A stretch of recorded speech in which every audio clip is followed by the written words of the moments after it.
সব কটা চিংড়ি মাছ বিক্রি হয়ে গেল, আর এই কটা পড়ে আছে। এটা হয়ে গেলে এই তাহলে আমরা বাড়ি যাচ্ছি, তাই তো দাদা? হ্যাঁ, বিক্রি হয়ে গেলেই বাড়ি যাব। এখানে বসে থেকে কি হবে? তারপর বাড়ি গিয়ে বিশ্রাম করে দুটো চিংড়ির ঘেরে খাবার দিতে হবে।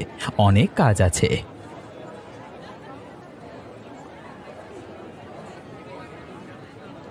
পলাশ দাদা, তোমার কাছে আর চিংড়ি মাছ পড়ে আছে?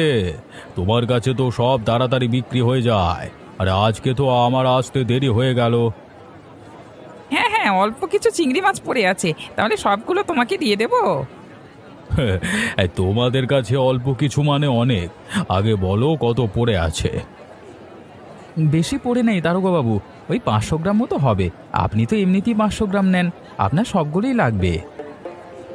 ও, মোটে 500 গ্রাম? তাহলে সবগুলো দিয়ে দাও।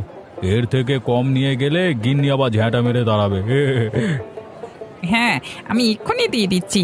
তাহলে বউকে সকলেই ভয় পায়, বলুন দারোগা বাবু? আপনি পুলিশ হয়েও নিজের বউকে ভয় পাচ্ছেন, তাহলে তো আমরা কোথাকার কে? সত্যি যা বলেছ। পুলিশ আমি বাইরে, বাড়ির ভেতরে যেন আমি জেল খাটা আসামি। আর কিছু করতে গেলেও গিন্নিকে জিজ্ঞেস করে করতে হবে। ইয়ে, দারোগাবাবু, এই নিন আপনার চিংড়ি মাছ। আপনি আপনি 50 টাকা দিন। না না, 50 টাকা হবে না, আমি 40 টাকা দেব। কারণ আমি প্রত্যেক দিন 40 টাকার মাছ নিয়ে যাই। আজকে 10 টাকা বেশি নিয়ে গেলে খরচ বেড়ে যাবে। আপনার সাথে কি আর দরদাম করব বলুন? আপনি 40 টাকাই দিন, আপনি আমাদের রোজকার খদ্দের। এই নাও পলাশ দাদা, তোমার 40 টাকা। যাই হোক আর নাই হোক, তোমার চিংড়ি মাছের স্বাদই আলাদা।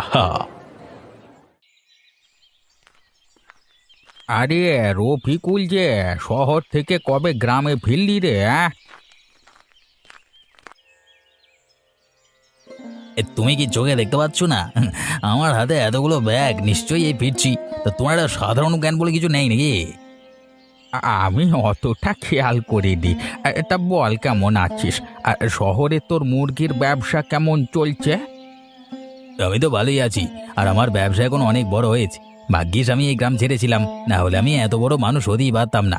এই গ্রাম আমাকে কি দিয়েছে? কিছুই দিতে পারেনি। হ্যাঁ, যে গ্রামে জন্মালি, যে গ্রামে এতদিন মানুষ হলি, সেই গ্রাম কি তুই আজকে অপমান করছিস?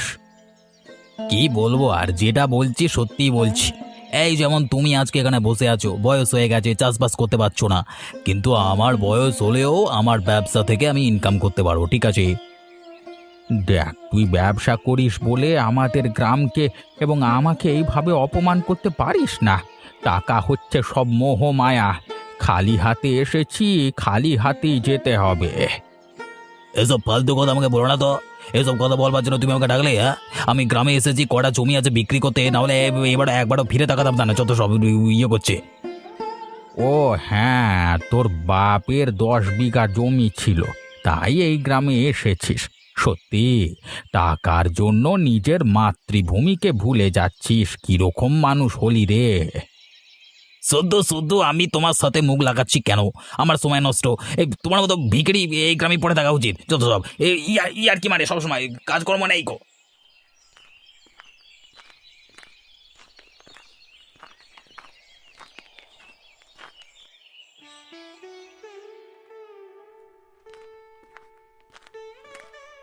কি ইমরান, কি করছো?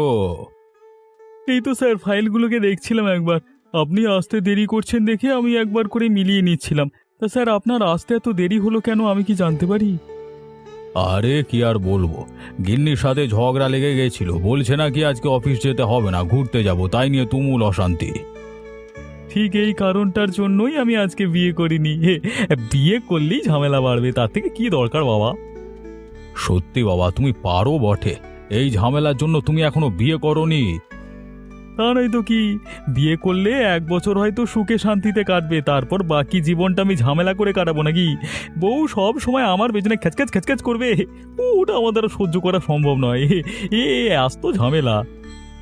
সত্যি তুমি মাঝে মাঝে এমন কথা বলো, না হেসে থাকাই যায় না। তুমি একটা মানুষ আছো বটে, তোমার কথা শুনে বেশ ভালোই লাগে। এই জানো, আমার মন মেজাজটা একটু খারাপ হয়ে গেছিল, তোমার কথা শুনে সবকিছু নিমেষে উধাও হয়ে গেল। স্যার অনেক হাসাহাসি হয়ে গেছে, এবার কাজ করতে হবে স্যার। এই ফাইলগুলো একটু দেখে নেবেন, আমি অর্ধেক কটা দেখে নিয়েছি। হ্যাঁ হ্যাঁ, এবার কাজ করতে হবে, অনেক মজা করলাম। ওই শহরের ভেজাল মাছের কেসের ফাইলটা আমাকে এনে দেবে তো? অনেক তথ্য পেয়েছি, ওর সাথে মিলিয়ে দেখতে হবে, যদি ঠিকঠাক খবর হয় তাহলে আজ